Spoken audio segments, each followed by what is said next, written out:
حضرت شیخ بایزید رحمۃ اللہ تعالی علیہ لکھا ہے کہ حضرت نے اپنے مریدوں کے ساتھ نماز پڑھنے جا رہے تھے تو گلی تنگ تھی تو اس جانب سے کتا بھی آ گیا. تو ظاہر ہے اگر تلقین آئی غیب سے کوئی دل میں خیال تو آیا ہوگا نا. تو حضرت نے اپنے کپڑوں کو بڑا سمیٹا اور سائڈ پہ ہو گئے کہ کتا گزر جائے کہیں میرے کپڑوں سے لگ ہی نہ جائے. یہ تو پھر یہ تلقین آئی غیب سے. وہ جو کتا ہے نا وہ بول اٹھا, عرض کرتا ہے بایزید کیوں مجھ سے اتنی نفرت کر رہے ہو؟ آپ نے فرمایا تو نجس ہے, میں نماز پڑھنے جا رہا ہوں, میرے کپڑے خراب کر دے گا, میں تو اس لیے پیچھے ہٹا ہوں. تو کتا آگے سے کہتا ہے حضرت اگر میں گیلا ہوں تو پھر نجس ہوں, پھر ناپاک ہوں, اگر خشک ہوں تو پھر تو میں ناپاک ہی نہیں, اگر آپ کے کپڑوں سے لگ بھی گیا تو کچھ نہیں ہوگا, اگر گیلا ہوں تو لگ گیا تو پھر آپ کے کپڑے ناپاک کروں گا. لیکن پھر بھی میری ناپاکی ایسی ناپاکی ہے کہ 3 بار کا جو پانی ہے وہ اس ناپاکی کو دور کر دے گا. اگر آپ کے کپڑوں سے لگ گیا نا 3 بار, اگر آپ اپنے کپڑوں کو پانی سے دھوئیں گے تو کپڑے پاک ہو جائیں گے. لیکن بایزید کبھی تو نے اپنی ناپاکی پہ غور کیا؟ میری ناپاکی تو وہ ہے جس کو 3 پانی دور کر دیتے ہیں, لیکن تیری ناپاکی تو وہ ہے جس کو 7 سمندروں کا پانی بھی نہیں دھو سکتا. جا کے پہلے اپنی ناپاکی دور کر. ہاں حضرت یہ اندر کی ناپاکی. اور کیونکہ بات ان سب بابوں کی ایک ہوتی ہے, انداز جدا ہوتے ہیں, تو پھر یہی بات حضور بلے شاہ رحمۃ اللہ تعالیٰ نے کس طرح لکھی. آپ فرماتے ہیں پھلاں دا تو عطر بنا, پھلاں دا تو عطر بنا, عطر دا پھر تو کڈ دریا, دریا وچ پھر تو ڈبکیاں لا. ذرا بات کی گہرائی تک جانا.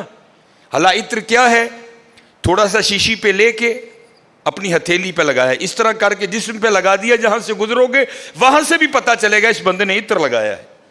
اگر تھوڑی امپورٹڈ شیشی ہے تھوڑا سا خود پہ سپرے کر لو, جہاں سے گزرو گے وہاں سے بھی پتا چلے گا کہ اس نے عطر لگایا. عطر تو اتنا سا بھی ہو تو وہ بو کو دور کر دیتا ہے, ختم کر دیتا ہے وہ. لیکن کتنا گہرا مصرع ہے, پھلاں دا تو عطر بنا, عطر دا پھر تو کڈ دریا. تھوڑا سا لگانا نہیں, پھلاں دا تو عطر بنا, عطر دا پھر تو کڈ دریا, دریا وچ پھر تو ڈبکیاں لا, پھر بھی تیری بو نہیں مکنی, پہلوں اپنی میں مکا. پہلوں اپنی میں مکا. انہوں نے تو بنایا تھا فقیر, چل تو آج تو بعد ساڈا فقیر لے, لیکن یہ میں اس نے پھر موقع ضائع کر دیا. میں حضرت پھلاں دا تو عطر بنا, عطر دا پھر تو کڈ دریا, دریا وچ پھر تو ڈبکیاں لا, پھر بھی تیری بو نہیں مکنی, پہلوں اپنی میں مکا. اور جس نے مکا لی حضرت اس کا کام بن گیا. وہ تو ہے ہی کریم. ہاں, اور کتنے کریم ہیں میں آپ کو بتا نہیں سکتا حضرت. یہ ہفتے کی رات تھی, جو پچھلا ہفتہ گزر گیا نا, جس طرح کل ہفتہ آئے گا. یہ بھٹر میں پروگرام تھا, تو پروگرام پہ گئے, وہاں سے مجھے آتے آتے نا تقریباً 12 بج گئے. جب میں گھر آیا نا تو چھوٹا بیٹا میرا, سب سے چھوٹا ابراہیم, بڑا رو رہا تھا. تو ماں اس کو چپ کرانے کے لیے نا وہ ٹہل رہی تھی, اس کمرے سے اس کمرہ, اس کمرے سے اس کمرہ.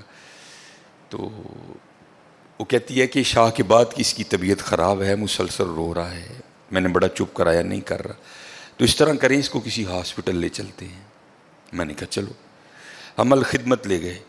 وہ ڈاکٹر نے چیک کیا, اس نے کہا بچے کا گلا خراب ہے, اور جب بھی بچوں کا گلا خراب ہوتا ہے نا ساتھ پھر ان کے کان میں بھی درد ہوتی ہے, اس کے کان میں درد ہے اس لیے رو رہا ہے.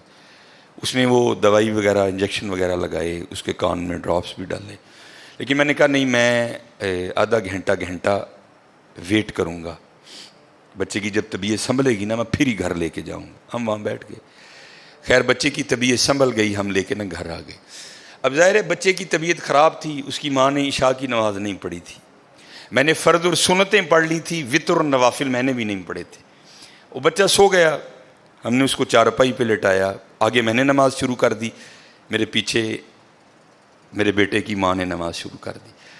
اب میری وطروں کی نا دوسری رکعت تھی, ظاہر ہے ماں بھی یہاں ہی ہوگی, وہ فرض پڑھ رہی تھی، میں وطر پڑھ رہا تھا، یا اس کی تیسری رکعت ہوگی یا اس کی بھی دوسری ہوگی یا چوتھی ہوگی. اب اس کی نا آنکھ کھل گئی، اس نے بڑی شدت سے رونا شروع کر دیا. تو ہر مسئلے کی روح سے آپ نماز توڑ سکتے ہیں، کیونکہ وہ چارپائی سے بس گرنے ہی والا تھا. دودھ ابل رہا ہے، بی بی نماز پڑھ رہی ہے، نماز توڑ کے دودھ بچائے.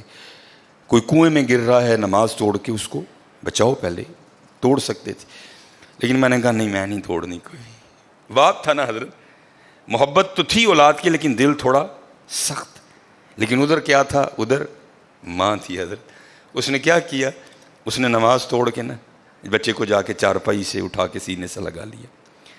اب میں نے وطروں کی تیسری رکعت پڑھی تو میں مصلی پہ بیٹھ کے نا میں رو پڑا. ہائے، نبی علیہ السلام نے کیا فرمایا کہ اللہ جل شانہ بندے سے 70 ماؤں سے بڑھ کے پیار کرتا ہے. یار اگر ایک ماں کی محبت یہ ہے تو پھر اس کی محبت کیا ہوگی؟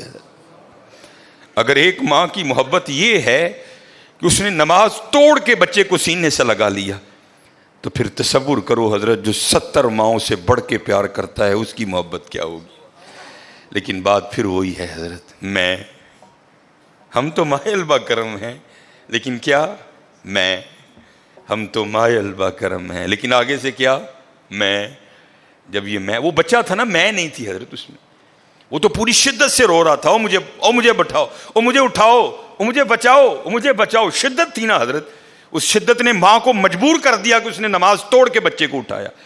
یہاں بھی جب شدت آتی ہے نا حضرت، تو پھر دریائے رحمت ایسا جوش میں آتا ہے کہ بگڑی بن جاتی ہے. لیکن پھر کیا ہے؟ ہم تو مائل با کرم ہیں، کوئی سائل ہی نہیں.